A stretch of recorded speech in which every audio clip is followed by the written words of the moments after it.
Olá, seja muito bem-vindo, seja muito bem-vinda a mais um conteúdo de Olho no Campo aqui no canal do YouTube do canal Pecuarista. Muito bom te ver por aqui, encontrar você por aqui navegando no nosso conteúdo, e eu já quero aproveitar e pedir para você deixar o seu like e também o seu comentário. Comenta com a gente aí, de onde você está nos assistindo, o que você gostaria de saber mais do nosso programa, para a gente fazer também esse programa pautado no que você tem interesse. Muito obrigado pela sua companhia. Aqui você sabe que você assiste o programa na íntegra. Na Leilo Sul são 10 minutos, mas aqui é o programa na íntegra, então fique muito à vontade para participar com a gente. E claro, além do nosso YouTube, eu te convido a conhecer, se é que você já não conhece, o nosso Instagram. Tá aparecendo aqui embaixo. No nosso Instagram tem conteúdo atualizado, tem conteúdo extra. Aliás, eu queria chamar a sua atenção para que no canal do Instagram você pode também nos enviar vídeos, conteúdos ali pelo inbox, no chat. E nós vamos compartilhar, nós vamos analisar, claro, e compartilhar para fazer um canal cada vez mais atrativo para você. Então a gente pede também para que você seja o nosso colaborador. E eu quero te chamar também para conhecer, caso você também não conheça, o nosso site, o canalpecuarista.com.br, onde você tem notícias atualizadas e conteúdos exclusivos com os nossos colunistas. E falando em colunista, hoje eu trago um colunista para bater um papo com a gente, o Thiago Branzan, que tá toda sexta-feira no nosso Instagram com a sua coluna Planejamento, Patrimônio e Sucesso, falando sobre sucessão familiar nos negócios e tudo mais, com um foco sempre no agronegócio. E hoje a gente vai conversar também sobre planejamento, patrimônio e também sobre a reforma tributária, que muita gente já começou com o cabelo em pé, né, Thiago? Boa noite. Oi, Melissa, boa noite. Olá, pessoal do canal, tudo bem? Boa noite. Obrigado pela oportunidade mais uma vez. Obrigado pelo sucesso da coluna, né? A gente tem recebido bastante feedback aí, bastante positivo. Às vezes também um negativo, só que é bom, né? É bom para a gente sempre melhorar. A gente sempre está buscando aqui melhorar, né? É assim que tem que pensar, né? Exatamente. E hoje nós vamos fazer aqui um panorama, né, das adaptações que o planejamento patrimonial precisa passar em razão dessas modificações trazidas aí pelos institutos da reforma tributária, né, a reforma em si e todos aqueles satélites ali que acompanham, né? E vamos com a gente mais uma vez, né? Que tem muita coisa para falar. Bastante coisa para falar. Mas é bom porque quem está nos assistindo pode, inclusive, mandar as perguntas e a gente encaminha para você e responde, que aí você vai responder, atender a gente também, se for o caso, volta aqui a falar com você. Mas eu quero te convidar, fica aí, é 30 segundos, tempo de rodar a vinheta e a gente volta com o nosso convidado, Thiago Branzan.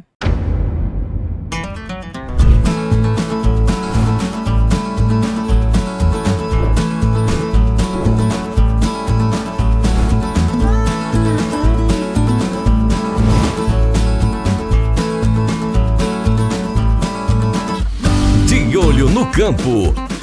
Oferecimento Natura Frig. Agora sim, de volta, mais uma vez. Muito obrigado, Thiago, por estar aqui com a gente. Thiago Branzan, fundador da OLV Planejamento Patrimonial e advogado, conhece muito sobre planejamento, impacto nos negócios, e a gente hoje vai falar tudo isso em cima de reforma tributária. Eu confesso a você que eu não sei por onde começar, porque é tanta coisa. Qual que é o desafio para 2026 para quem precisa planejar a sucessão nos negócios, Thiago? Realmente é bastante coisa, né? E assim, parece que é novo o tema, mas não é, né? A reforma tributária, a gente já está estudando essa reforma tributária já tem mais de 3 anos, desde quando o projeto foi editado, né? A gente já que está no mundo do planejamento patrimonial sucessório precisa estar sempre andando junto com todas essas atrocidades, né?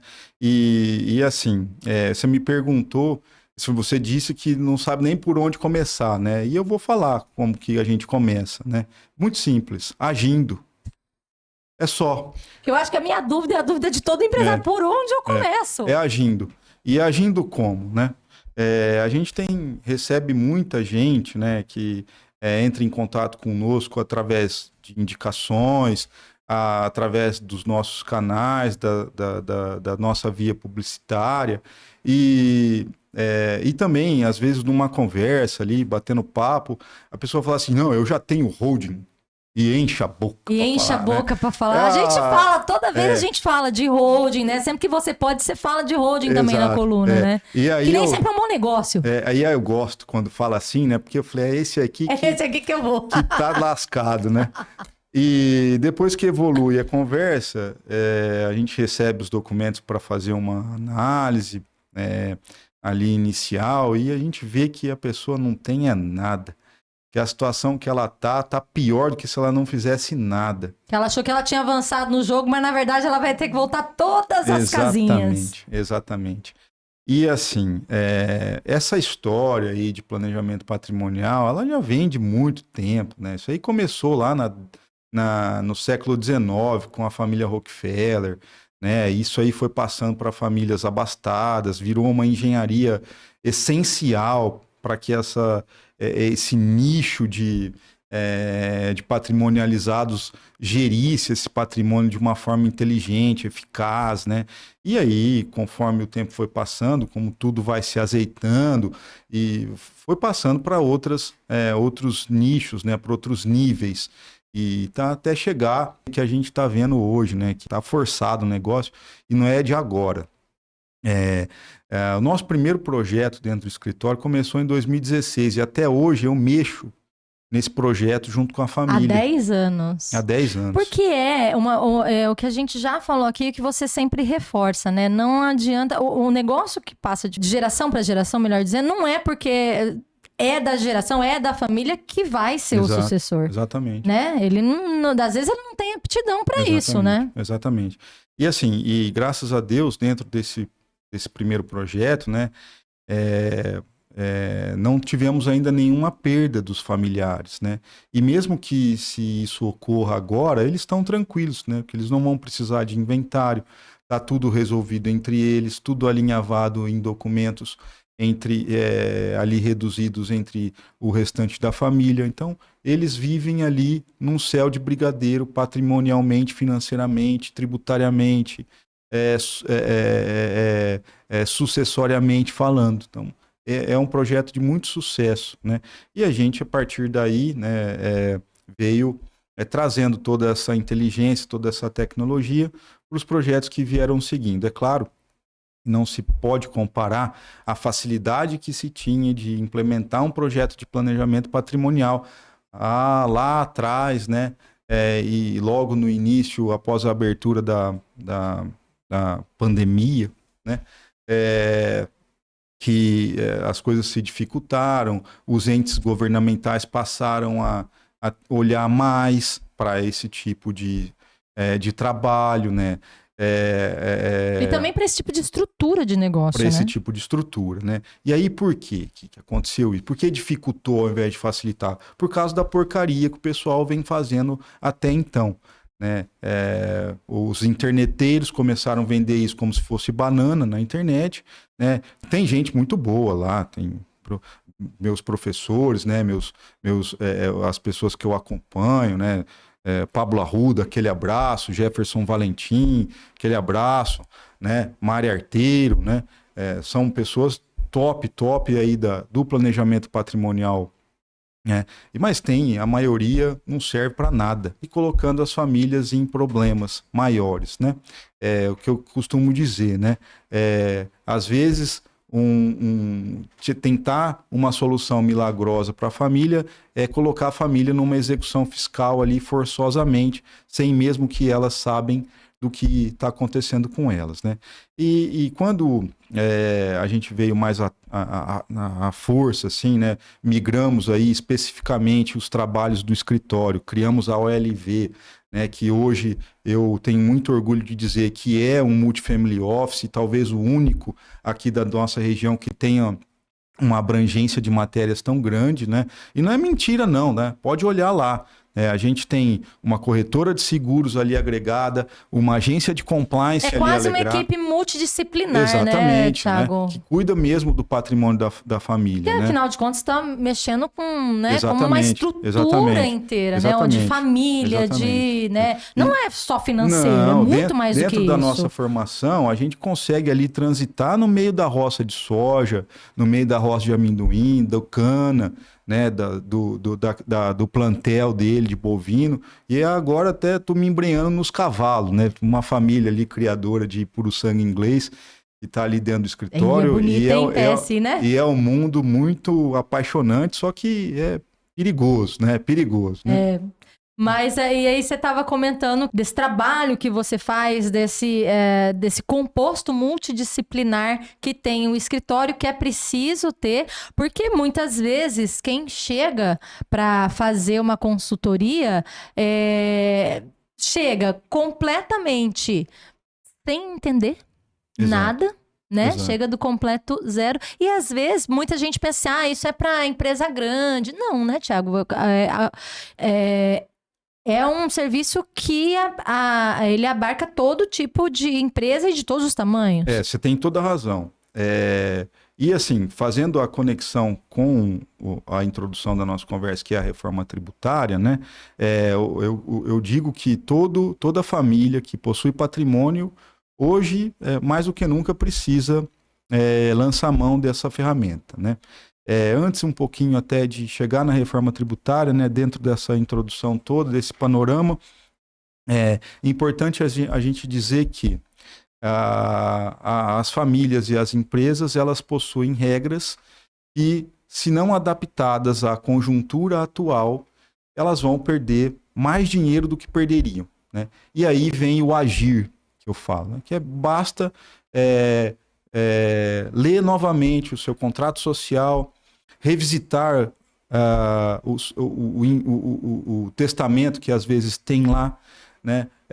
Revisitar a sua declaração de imposto de renda, que parece ser simples, mas às vezes 2, 3 mexidinhas ali dentro da declaração, o modo de declarar, né? Fazer o seu ajuste anual, né? Muda muito a situação, né? E é claro, a pejotização desse patrimônio, se necessário. Então, agora que a gente falou sobre isso, sobre essas necessidades, sobre o agir, né? Agora a gente vai falar sobre as modificações que a reforma tributária trouxe. Ela é uma briga entre legisladores, os textos das leis são horríveis, mal redigidos, há interpretações diversas, e que vai acontecer agora, ao longo do tempo, uma judicialização que o Brasil nunca viu na área tributária, né? Tudo é passível de questionamento. É claro, tem coisa que está bem consolidada, mas a maioria não está. Então vai precisar judicializar, tem uma carga tributária ali enorme, que não é desmedida, uma avidez enorme do ente estatal de arrecadar, criando regras ali confiscatórias, na sua maioria, né? Isso vai gerar muito problema. Lembrando que ainda a gente está no período de adaptação, né? Porque ela começa a valer mesmo em 27, né? Exatamente, é isso mesmo, né? Então, o que a gente precisa fazer? Não é jeitinho brasileiro, não. É usar da inteligência, é usar da tecnologia, é usar da legislação que já está posta e da legislação que vem já anteriormente posta para organizar. Primeiro, organizar e depois planejar o patrimônio das famílias. Eu vou falar aqui alguns institutos novos que vão impactar o patrimônio da família e da empresa de uma forma nunca antes vista.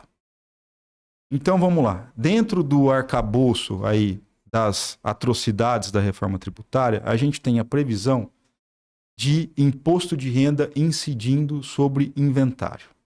É claro que é uma loucura isso, porque a base de cálculo, o fato gerador da transmissão dos bens ali inventariados, não é a base de cálculo do imposto de renda.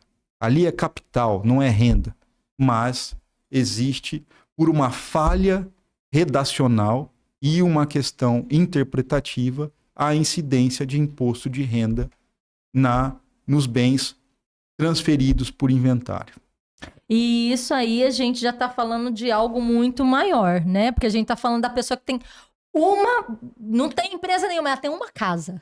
Pode ser que sim, porque eu não vou dizer que sim nem que não, porque a gente ainda não sabe mensurar qual é o patrimônio que incidiria. O texto da lei, na interpretação crua que está lá posto, é que tudo que não for doado, ato de liberalidade inter vivos, o pai doando para o filho, é recebido causa mortes. Então, o que não for doado, o que for causar mortes, inventário, vai incidir o imposto. Então, não tem essa mensuração de qual é o patrimônio que vai ter. Pela lei é isso. Pela lei é isso. É claro que é uma doideira isso, vai ser judicializado, mas é o que está posto na lei. Então, esse é um problema. Outro problema que está sendo discutido, o STF obrigou ao legislativo legislar sobre o IGF, Imposto de Grandes Fortunas, recentemente. Então, as grandes fortunas vão precisar recolher anualmente uma alíquota de 3% a grandes fortunas acima de 100 milhões de reais e acima de 50 milhões de reais, 2%. Você pensa que é muito dinheiro? 100 milhões? Tem muita gente nessa situação. E 50 milhões, 100 milhões, todo ano vai ter que contribuir lá. Ou seja, no ano seguinte você não vai ter mais 50, você vai ter 2% a menos. Né? Fora isso, os riscos, né, do inventário que está lá, o risco da holding mal feita que leva a uma tributação maior.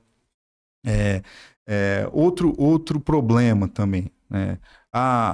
O texto do PLP 108 já convertido em lei, que era para ter sido sancionado o ano passado e acabou sendo esse ano. Então, surte efeito apenas o ano que vem. A gente tem aqui uma convicção de que haverá mudanças dentro disso ainda. Eu não posso ficar aqui contando com isso, mas tendenciosamente mostra-se que haverá mudanças.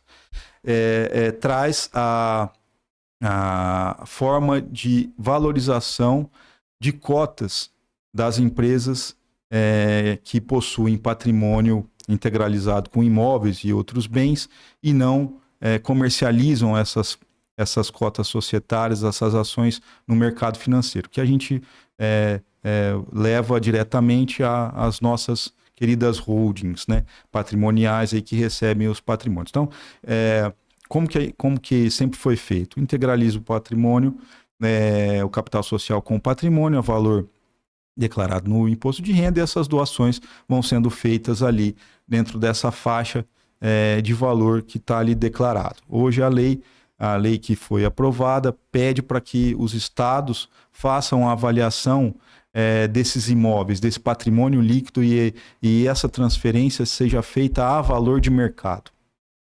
Onerando muito, né? E não só nessa situação das holdings, mas também o cartório vai passar a utilizar essa base de cálculo, que é o valor de mercado, para cobrar seus emolumentos, cobrar os outros impostos, principalmente das doações.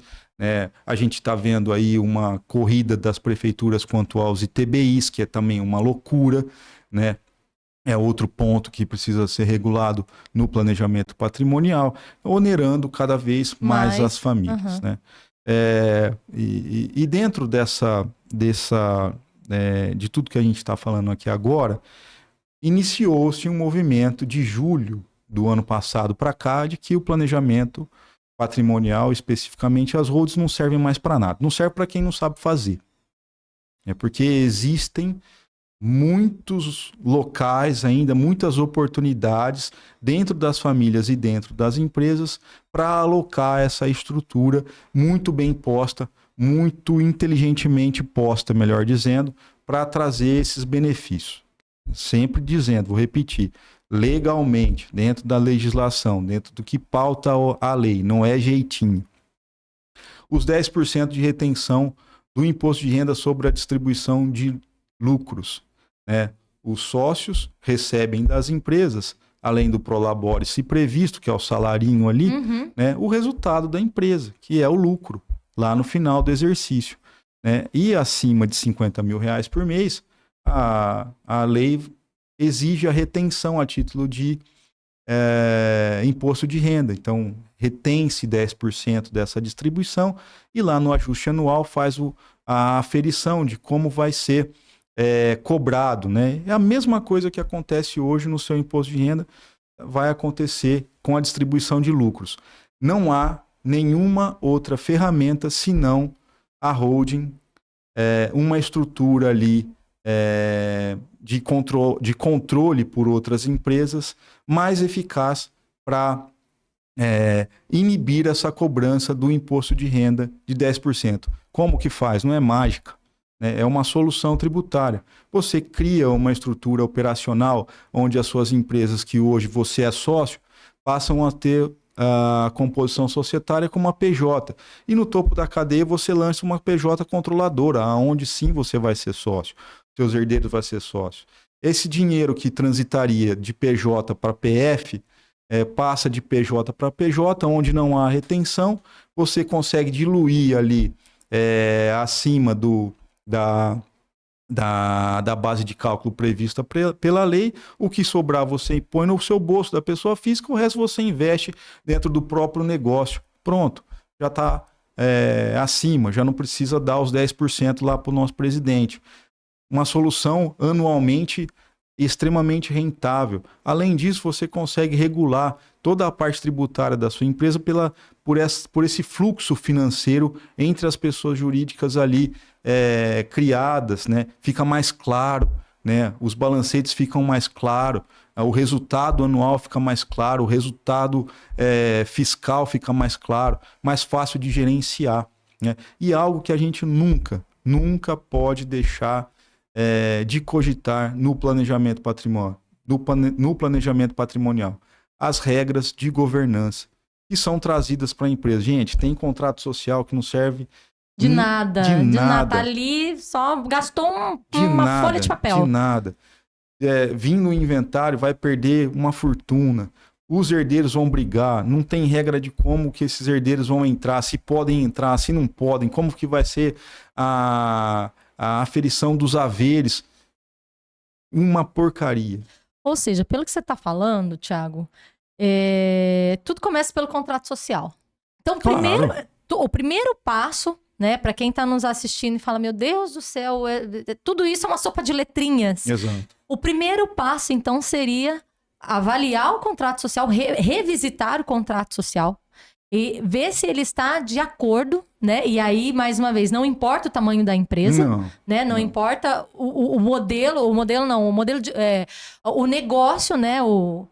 Mas importa ver se o contrato social está de acordo. Esse é o primeiro passo. Exato. Para depois ir arrumando a casa aos poucos. Exato. Por aí que se começa. A organização é o primeiro passo. Primeiro, o agir, né? Buscar a orientação de um escritório que seja especializado nesse tipo de assunto. Não adianta o seu contador, o seu advogado, o seu consultor dizer que sabe fazer. Ele pode até ter essa noção, só que o que acontece é um assunto que exige exclusivamente a dedicação para esse assunto, especificamente para esse assunto. Não adianta o escritório cuidar de cobrança e querer fazer um planejamento patrimonial. Não adianta o escritório cuidar de falência e querer fazer um planejamento patrimonial. Não vai dar certo. Exige-se exclusividade no assunto para que tenha sucesso, para que seja feito da forma correta. O contrato social é o começo. Quem já tem algo já projetado, uma empresa de incorporação imobiliária, uma empresa de administração de bens próprios, tem que revisitar, porque eu tenho certeza que está errado. Se não tiver errado, está defasado. Tem que colocar dentro das regras atuais para poder ter efeito, senão não vai virar nada. Né? A pessoa que... O que acontece pessoal, muita gente vai se identificar com o que vou falar agora. Lá atrás, o pessoal abriu aí uma empresa de administração de bens próprios e começou a comprar imóvel nela. Só quem que é o sócio dessa empresa? O pai e a mãe. Eles só estão destinando o valor que poderia ser deles, da pessoa física, para uma pessoa jurídica. Na hora que você pega o contrato social dessa pessoa, ela tem um patrimônio lá de 50 milhões de real e são eles que estão ali figurando no contrato social. Um capital social não condizente com o patrimônio, né? E o que acontece? Se tiver alguma dívida, algum tropeço, vai responder com o patrimônio, não vai responder com o capital social, porque é desse tamanhozinho, né? E se tiver um inventário? Qual a economia que se fez até lá?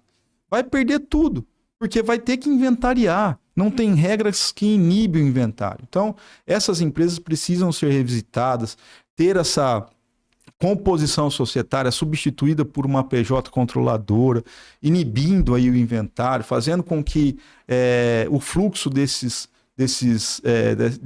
resultados sejam de PJ para PJ, saindo da retenção dos 10% e criando governanças. Regras de governança. Como que o herdeiro vai entrar nessa empresa para gerir esse patrimônio? Como que eu vou blindar essa empresa de não consanguíneos? Porque a gente precisa falar isso. Todo mundo que cria o patrimônio não quer que genro ou nora vá lá pôr o dedo no negócio. É normal. Por mais cristão que a gente seja, por mais benevolente que a gente seja, não é assim que funciona, é o suor de quem está ali. E às vezes a gente vê muito que os filhos têm um dedinho podre para escolher. E aí acaba esquecendo disso, né? E a pessoa acaba morrendo e a outra vem e toma conta de tudo e vira um caos. E quantas empresas a gente já viu nessa situação, né? Que morreu a pessoa que criou, né? Que deu vida, tudo aquilo que tocou, morreu, e aí depois a empresa se desfez, não? Claro. Né? E dentro do agronegócio, a gente tem muitos desses exemplos também, né? Exatamente. Bem falado, o agro é um nicho bastante visitado ali pelo escritório, né? E eles precisam muito disso, porque criou-se a expectativa das famílias de que os filhos, na maioria das vezes, não vão seguir o agro. E eu acho que a situação é mais complicada ainda quando é uma morte súbita, né? Porque Exato. quando tem uma longevidade ali, a pessoa tem uma certa idade e tal. Agora, quando é uma morte súbita, Exato. assim, né? Morre de repente, ninguém tá... Lógico, Sim. ninguém tá preparado para a morte, mas existem situações onde acontece de uma maneira completamente repentina, ninguém sabe para onde correr, ninguém sabe o que fazer, Exato. E aí? Exato. E aí é 40% que você perde ali do que você ganhou, né? Para ajustar tudo isso, né? Outra situação também, o diagnóstico de uma doença, né, que pode gerar ali muitos problemas, né? A gente sempre tem a esperança de que vai passar, mas são doenças que às vezes, né, não tem muito o que fazer, é muito paliativo. Então, se já tiver projetado isso, planejado, a gente consegue até mesmo que herdeiros incapazes e menores sejam representados dentro das empresas pelo não consanguíneo sobrevivente, pelo pai ou pela mãe sobrevivente, que não faz parte daquela família. É que se entrar dentro daquela empresa, tanto rural como industrial, comercial, vai dar problema, porque não entende nada do negócio, vai querer pôr a mão onde não deve, vai dar rolo, vai quebrar a empresa. A gente consegue, com essas regras de governança, fazer com que os próprios sócios consanguíneos sejam representantes dos herdeiros incapazes sem o não consanguíneo pôr a mão lá dentro, sem ter uma interferência de Ministério Público, porque os menores são representados por eles numa situação dessa. Tá vendo? Você já consegue tirar até o poder do Estado de dentro do teu negócio. São detalhes que, às vezes, as pessoas focam em outros pontos e não olham isso, não veem esse problema. Tem uma família no escritório que está com um problema assim, de partilha. Não, porque a partilha, porque eu tenho que dividir, porque não sei o que. Falei, gente, vocês estão focados num negócio só. O problema de vocês é outro. Olha o tanto de recolhimento de imposto que vocês estão fazendo errado.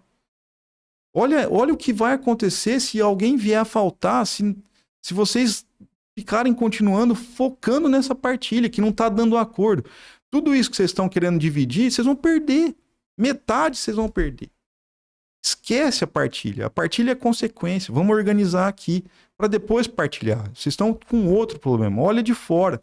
E aí você vai abrindo a visão da família, o discernimento, porque às vezes fica focado nessas desavenças, nessas picuinhas, né? E é para isso que a gente serve, né? A organização é o primeiro ponto, né? Um negócio legal que eu costumo chamar, que eu criei ali dentro do escritório, é a filosofia do colecionador de imóveis. A gente já falou isso. Já falou. Né? Eu acho que em coluna, inclusive, você já falou também. Mas é um ponto muito importante. Porque tem gente que acha que comprar imóvel é igual colecionar carrinho de brinquedo. E não é assim. Né?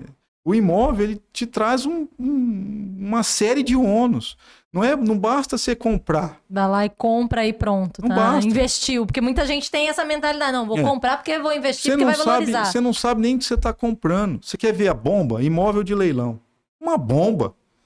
Você compra lá embaixo, só que para você regularizar isso aí é mais que o valor do imóvel. É enorme o problema. Né? Uhum. Enorme. Ele vai vir declarado por um valor lá embaixo, menor que o valor de mercado, porque ninguém compra na primeira praça, vai comprar na segunda, um lance mínimo de 60%, já tomou ferro aí já.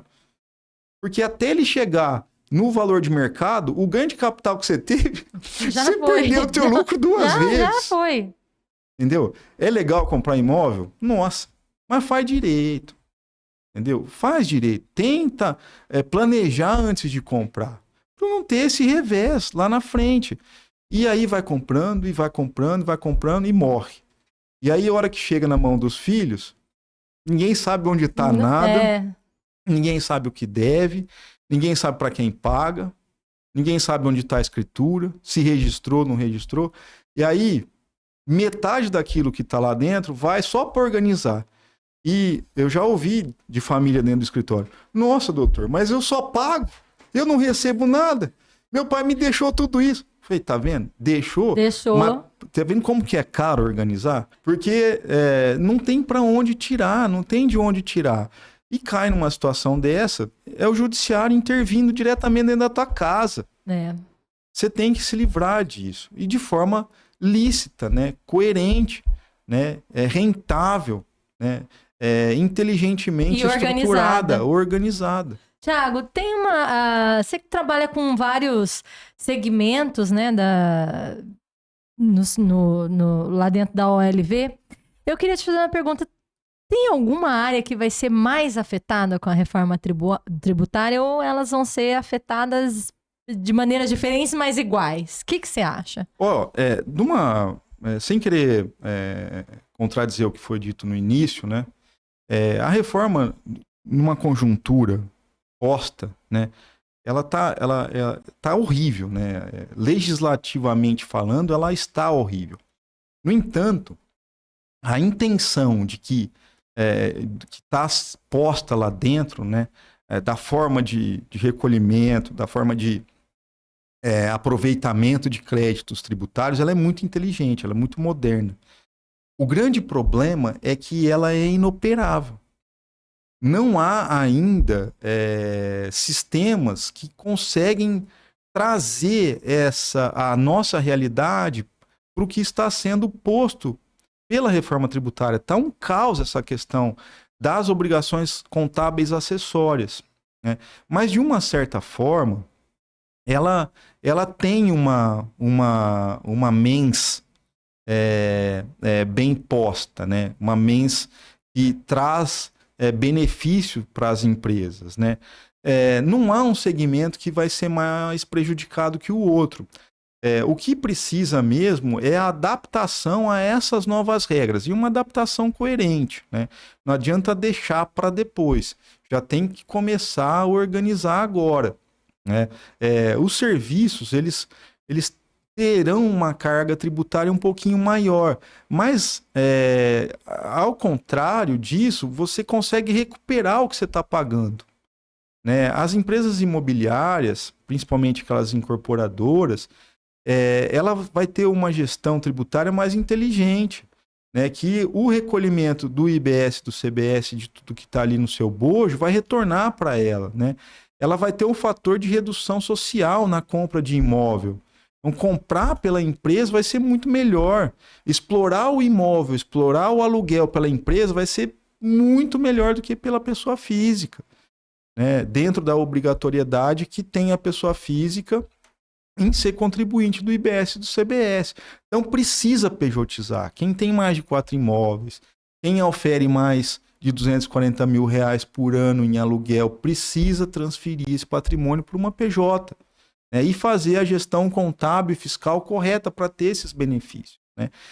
Num modo geral, como eu disse, ela é inteligente, ela é benéfica, mas esses frutos vão demorar para ser colhidos, porque não existe ainda sistemas hábeis, contabilmente falando, para fazer essa conexão entre as obrigações e a realidade, e o fato, né?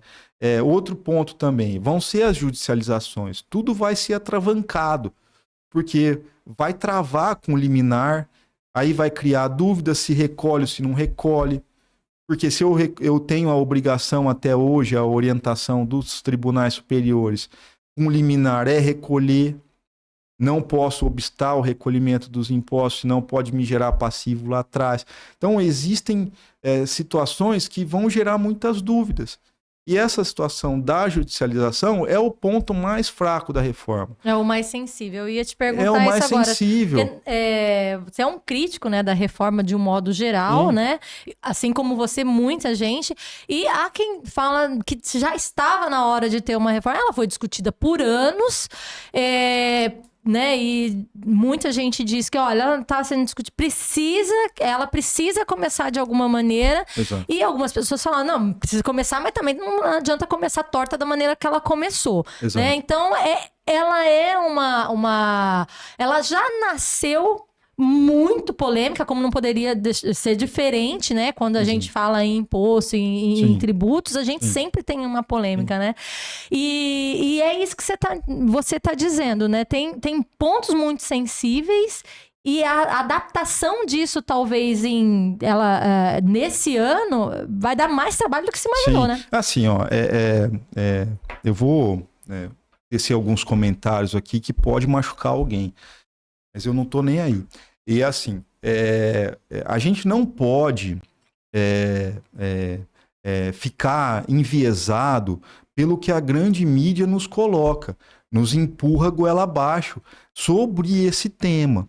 A gente está vendo aí um cenário de um governo falho, tributariamente falando, de um governo gastão, de um governo que está com um rombo orçamentário enorme e que se criou na cabeça de uma pessoa que não tem a menor experiência para fazer o que está fazendo, de que a melhor forma é aumentar e criar imposto para cobrir essas regalias que o governo tem. E essa é a verdade.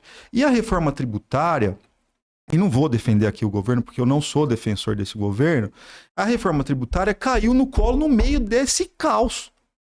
E todo mundo fala que a reforma tributária veio para resolver isso. E não é isso. Não é. Por pior que seja, foi uma questão sazonal, convergiu, né? A reforma tributária e essa situação que a gente está passando hoje, ela não tinha como ser desmembrada hoje nessa situação, né? Do que está acontecendo. Então, ela veio e acabou encontrando esse cenário, né? No meio do olho do furacão. No meio do olho do furacão. E essa reforma, ela não é bandeira de governo nenhum. Porque vai passar e nós vamos continuar. Ela tá lá atrás. Exato, ela já vem de uma longa data, né? Não é bandeira de governo, né? Já vem de uma longa data. Não é palanque, não é bandeira. Isso tem que ficar muito claro. Por mais que tenha sido vendido dessa forma, não é. Não é as pessoas que estão lá, que fizeram aquele discurso maravilhoso ano passado, não são eles os protagonistas disso. Eles somente lapidaram uma parte que precisava lapidar. E é horrível. Horrível, ficou ruim. Os textos foram impostos. Tem vieses interpretativos horríveis, né, que vão causar essa judicialização. Então, o que a gente precisa separar é isso. Numa conjuntura, numa análise aí, a longo prazo, ela é uma reforma inteligente, é uma reforma moderna, né, tecnológica, e a gente não pode vincular os seus reveses ao que está acontecendo politicamente hoje no Brasil. Então, a gente tem que transpor esse obstáculo, não se deixar levar para o que está sendo veiculado hoje na grande mídia, linkando a reforma tributária com essas atrocidades políticas que a gente vem assistindo, né? De uma certa forma, Melissa, os contribuintes, eles têm a ganhar com a reforma, só que a reforma precisa ser reformada. Já, né? Já nasceu também. Já nasceu precisando reformar. E assim, a legislação tributária, ela sempre foi muito complexa. Um país que tem, se eu não me engano agora, 14 meios de tributação postos na Constituição, eu acho que é isso. O que você imagina? Tem imposto que não foi nem... o IGF, por exemplo, de grandes fortunas, agora que eles estão impondo a obrigação da legislação, lá atrás, lá de 88. Então, existem muitas nuances ainda dentro e que ficaram mais afloradas com a reforma tributária, que precisam ainda de muito tato, de muito cuidado e de muita convergência com o que o contribuinte espera. Para onde caminhar, então? Eu digo, e repito, é o agir. O agir. Não sente em cima da situação que você está agora. Se o seu contador fala que é muito difícil você criar uma estrutura pejotizada para gerir o seu patrimônio, você tem que mudar de contador, desculpa. Essa é a verdade. A gente vê isso acontecer muitas vezes, né? E por causa de dor de cotovelo de profissional, coloca a família num risco enorme. A família, a empresa, ela precisa agir, precisa rever toda a sua estrutura e deixar de preconceitos criados lá atrás. Se você muda seu quadro societário passando por uma pessoa jurídica, isso não quer dizer que você não vai ter o controle da sua empresa. Só porque teu nome não está lá, não é que você não vai ser mais dono do seu patrimônio que você construiu. Só que você olha na matrícula, está um CNPJ, não está seu CPF, não quer dizer que o imóvel não é mais teu. Muito pelo contrário, ele é mais do que antes. Porque agora sim, agora você vai ter uma gestão plena sobre ele, com regras pré-estabelecidas, com regras fora da mercê da legislação imposta pelo Estado. Regras que você e sua família criou, estão dentro de um contrato social, de um acordo de acionista, de um acordo familiar, que tem valor legal, que dá paz para sua família, que dá tranquilidade para os seus filhos, para os seus netos, né? Então, o agir é a bola da vez. A holding é a bola do avesso. O planejamento tributário é a bola da vez. O agir é a bola da vez. Precisa agir, precisa revisitar todas as suas estruturas.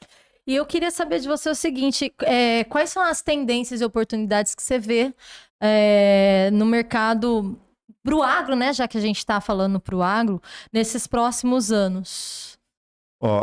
O agro, ele tem o costume de ser gerido aí pela pessoa física do produtor, né? E ainda, tributariamente, é algo que vale a pena, né? Mas o que precisa ser visto pelos nossos amigos agropecuaristas é que essa migração para a PJ, que antes a gente via de grandes empresas, né, do agronegócio, precisa ser vista com mais cuidado pelas empresas, pelas famílias menores. Porque as modificações da lei tributária vai trazer benefícios para as pessoas jurídicas do agronegócio. Não é agora, mas precisa já se estruturar para que num futuro próximo você já esteja apto a fazer essa migração sem perdas ali de fazer a toque de caixa apenas para cumprir obrigações contábeis, fiscais e obrigações acessórias para atender uma legislação que talvez não seja o melhor para você. Então, a partir de agora, já começar a olhar uma possível migração da pessoa física para a jurídica, criar institutos ali contratuais entre os familiares, para poder fazer essa diluição.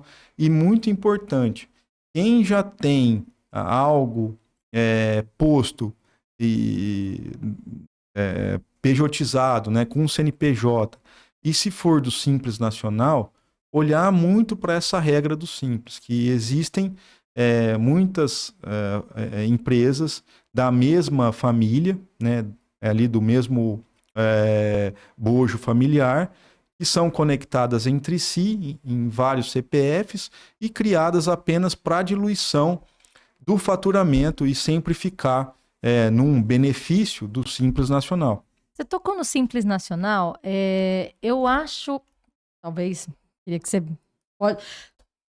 Você tocou no Simples Nacional e me corrija se eu estiver errado, mas talvez essa parcela, esse pessoal do Simples Nacional, vai ser o pessoal que mais vai ter dificuldade, né, Thiago? O Simples Nacional, ele não vai deixar de existir. Muito pelo contrário, ele vai...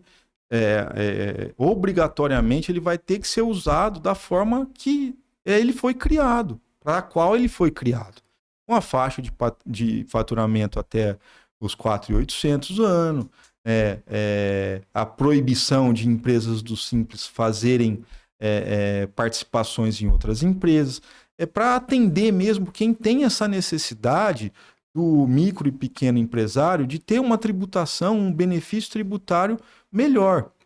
O que acontece é que o brasileiro ele gosta de passar na fila da vantagem mais de uma vez.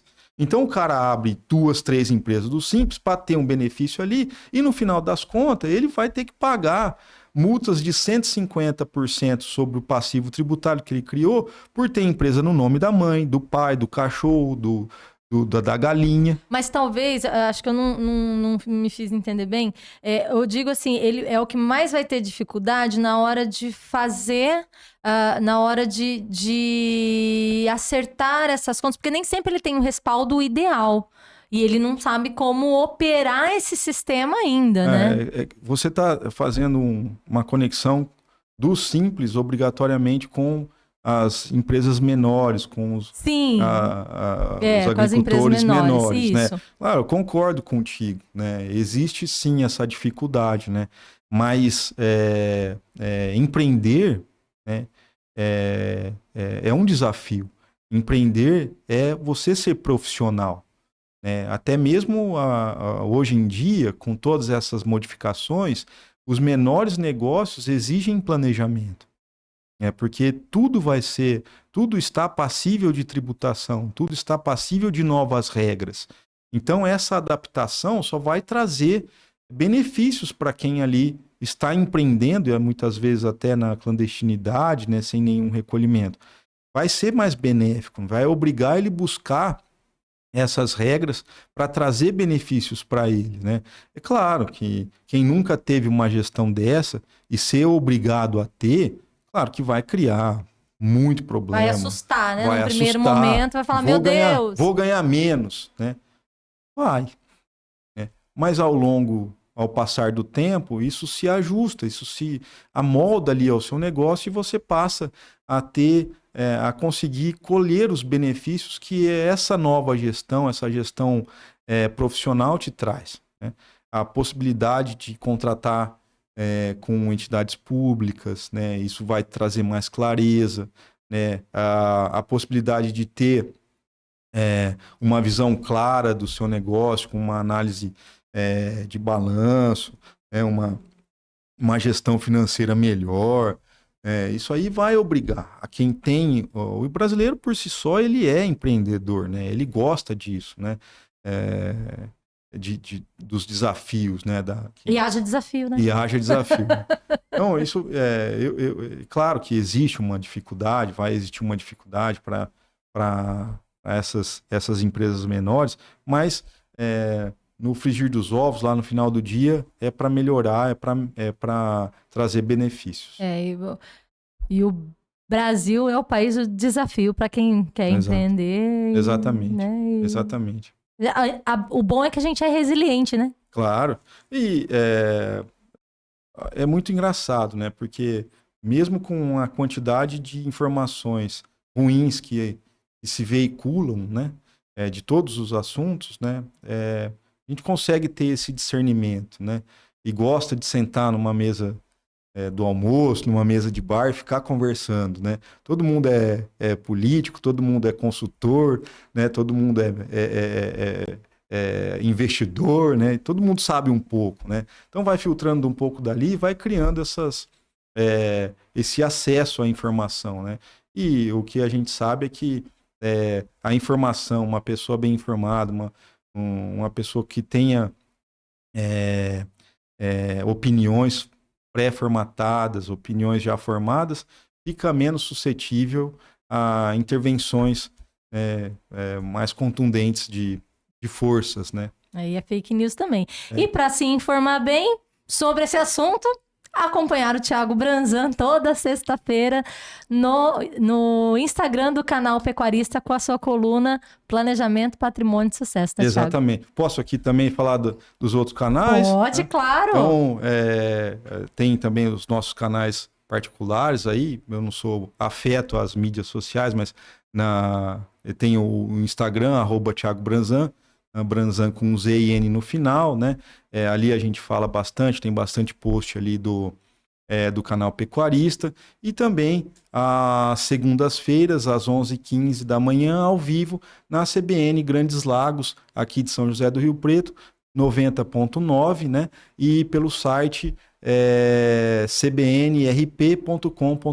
E pelo aplicativo Radionet também, vai para todo o Brasil. Exatamente. Então, não tem como não encontrar Thiago Branzan. É isso aí. Né? Nosso desafio é desmistificar o planejamento patrimonial, trazer segurança para as famílias, né? E tirar esse medo de tocar em assuntos tão sensíveis como é a transmissão do patrimônio, né? Como é a gestão financeira de uma empresa, a divisão desses lucros. Tá certo. Nosso bate-papo hoje foi com o Thiago Branzan, da OLV, fundador da OLV, falando um pouco sobre reforma tributária e como operar isto neste ano, né? As empresas que têm aí para fazer um planejamento patrimonial. E se você quiser saber mais, claro, como a gente disse, tem onde você encontrar o Thiago Branzan. Você pode também entrar em contato com a gente no canal Pecuarista, seja aqui embaixo pelo YouTube, sua mensagem no nosso YouTube, seja pelo nosso Instagram, tudo chega até o Thiago Branzan. Thiago, muito obrigada. Obrigado pela parceria, né, de mais de um ano aí junto com o canal Pecuarista, e obrigado por estar disposto a falar com a gente aí, acalmar um pouco o coração dos nossos espectadores do agro e de todas as áreas. Mais uma vez, Melissa, sou eu quem agradeço a oportunidade, ao canal Pecuarista, Natura Frig, e também a Leilosul, né, nessa modalidade. É um prazer estar aqui, sempre estou à disposição para todos aqueles que querem conversar, né, podem ligar, mandar mensagem, né, que a gente trata todos os que chegam num pé de igualdade, né? E depois, se isso chegar a ser gerado um contrato, aí a gente vai conversar com mais carinho, com mais atenção. Mas podem chegar que tem informação para todo mundo. Tá certo. E para você que nos acompanhou até agora, muito obrigado pela sua companhia. E a gente se vê no próximo conteúdo de Olho no Campo. Até mais.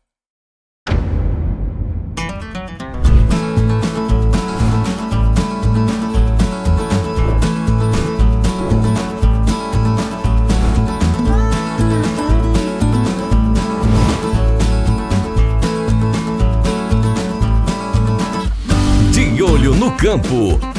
Oferecimento Natura Frig.